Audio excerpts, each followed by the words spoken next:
Welcome back to Audio Edges. I'm Alex and I mix and produce music full time. In this video, we're going to show you 4 ways to level up your 4-man rock band recordings. We're talking your standard guitar, bass, drums, vocals type of recordings. And if you do these right, you can make even beginner productions sound like a seasoned pro was behind it. If you enjoy this video, please hit that like button, subscribe to the channel for more, and leave a comment to let me know what you think of these 4 tips. All right, tip number 1.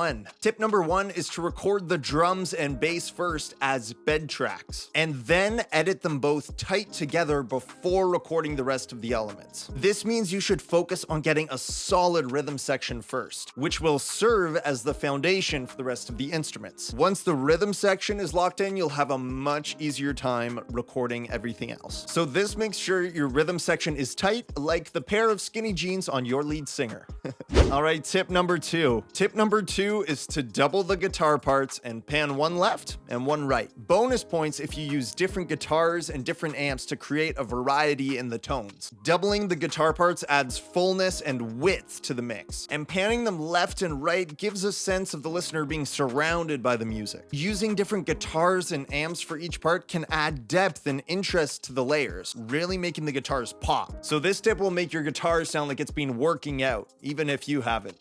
All right, tip number 3. Tip number 3 is to add some type of keys in the choruses or higher dynamic sections of the song to lift up the production. Depending on the song, I find a subtle pad, an organ, or a piano can work best for this type of thing. The idea here is to be subtle with it in the mix, add something that you feel more than you clearly hear. And this can really help differentiate those bigger chorus sections by making them feel rich, while keeping your song in its natural habitat and not drastically changing your band's sound. It's like having a background keyboard player in the band without actually having to deal with a keyboard player. Now, I know these are a lot of specifics, but I know these tips are also going to make a big difference for you. I don't want to overwhelm you, so instead of making you get a pen and paper and try to remember it all, I've compiled my best production and mixing tips into a juicy list I call Ultimate Mixing Tips and Hacks. It's an absolutely free guide, and it's at the top of the description for you to download right now and start getting some incredible results for your music. So go grab free Ultimate Mixing Tips and Hacks right now, and let's get to tip number 4. Tip number 4 is to use a reference song while working on your production so that you can hear ideas for different tones and layers that you can create. Listen to other bands in your genre, pick a specific song to use as a guide, and take note of the different layers they create in their recording. This can inspire new ideas for you and help take your recordings to that next level. This will also help you avoid the mistake of sounding like Nickelback. Nobody wants that.